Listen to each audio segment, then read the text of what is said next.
My name is Paul Heyman, and these brave men in uniform in the ring right now are not rent-a-cops. They're trainees from the Performance Center, so let's just beat them up already. What's up? I'm Pete Last Guy, and this is Raw Emotion, where I take a look at this week's Monday Night Raw and tell you a little bit about what I think and a lot about how I feel. Let's get into it. This is going to be a shorter episode because there wasn't really much to this episode of Raw, I felt like. I feel like they kind of almost did their go-home show for Survivor Series last week. They kind of did their showcase of the teams, and then this week was just kind of a reorganizing, kind of shift around a couple people and just have kind of the same people on there again. Not that it was bad, it's just that there wasn't a whole lot to comment on, so I'll comment on the stuff that I noticed, and gosh, we'll get out of here pretty quick. So kind of the point, the recurring theme throughout this week's episode was teaming up members of the various Survivor Series teams for Raw with people who are on their teams that they don't get along with. So faces and heels teaming up. The point, of course, here being to get everybody on the same team, on the same page, so that they can function as a team properly when Survivor Series comes around and beat SmackDown. The first one of those saw Kevin Owens teaming up with Roman Reigns to take on Cesaro and Sheamus. Pretty darn good match. You put these four dudes in a ring, you can't possibly go wrong. Again, not a whole lot to say about it, it's just really good. Couple interesting spots. KO had that tornado DDT that you don't think of somebody shaped like Kevin Owens doing. That was really cool. And then Cesaro had this interesting shoulder tackle over the top rope. I think it was like a pseudo botch from the initial camera angle. It looked really messy, but then they kind of got an angle from behind it. Looked a little bit better, but he still got his legs snagged up in the rope there. So that's not a good look. But otherwise, cool match. You know, everybody's butting heads, and then they're working together, and then they're butting heads, and then the way the match finished, I thought was pretty good. KO was a legal man. He ended up running into Sheamus's brogue kick, and then Roman Reigns comes in with the Superman punch to Sheamus, just drags Kevin over, lays him on top of Sheamus for the pin. It's about what you would expect. So, pretty standard match. Good match. That's all. Sami Zayn had a match with Bo Dallas, who had challenged him for that shot at the IC title at Survivor Series. And basically, if Bo wins this match, then he gets the shot at the IC title instead of Sami Zayn.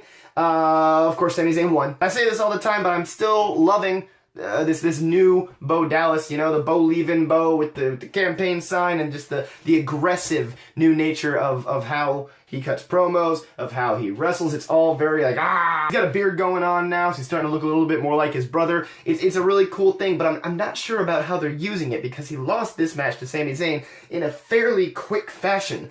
It was almost a glorified squash match, and when he kind of re-debuted there after his suspension, he had his own streak of squashes. I'm not sure what they're doing with him. I hope they don't mishandle this new gimmick of Bo's, because it could be really, really cool if they do it right. So I'm still holding out hope. I believe in Bo. Okay? But Sami Zayn, of course, won and will go on to face either Dolph Ziggler or The Miz for the IC title at Survivor Series. Moving on, we had a match between The New Day, all three of them, versus Jericho, Seth Rollins, and Braun Strowman. It was a six-man tag match. Pretty good. Again, not much to say. It's just a lot of solid wrestling this week, and I just don't have much to make fun of. There wasn't a whole lot of wacky stuff that went on. There's some cool backstage promos. There's some interesting in-ring stuff. New Day came down and basically just did a promo for their own merch, and it kind of worked. I mean, I want a pair of New Day socks. Come on. But I love the way that Braun is being utilized now. Again, you know, from his debut on Raw after the brand split, I've been on board. I've been excited about where Braun could possibly go. And this could be what makes him a really viable main eventer, almost, is being a part of this Survivor Series team. And the way that they use him in these multi-man matches, really cool. I'm really enjoying everything that has to do with Braun and the team. I'm looking forward to Survivor Series, guys. I am. But let's step into Cruiserweight Corner for a second here. They had a backstage promo where they let some more of the Cruiserweights talk instead of just Brian Kendrick and TJP, even though those were two of the people who were talking, and I prefer it when TJ Perkins does not speak, but whatever, it's fine. A little bit more exposure. Rich Swann got a little bit in there. Sin Cara got a bit in there. So, you know, okay. The Cruiserweight match itself was a match between Brian Kendrick, the Brian Kendrick, sorry. And Sin Cara, not a whole lot, again, to say about this match. The crowd didn't seem super into it. I enjoyed it for what it was, except the one thing that kind of got to me was, and I think this was Sin Cara, one of the two guys, again, I think it was Sin Cara, was calling the match really loudly. Like, if you were watching it on TV, obviously, you know, if you're there live in person, you're not going to catch it, but when you're watching it on TV, you could hear, like, just about every move that Sin Cara was calling. Like, okay, listen, hombre, amigo, hermano, escúchame, okay? Just because we can't see your mouth doesn't mean we can't hear you. We can. But that's not a deal breaker for the match or anything. It was just something that I noticed this time around.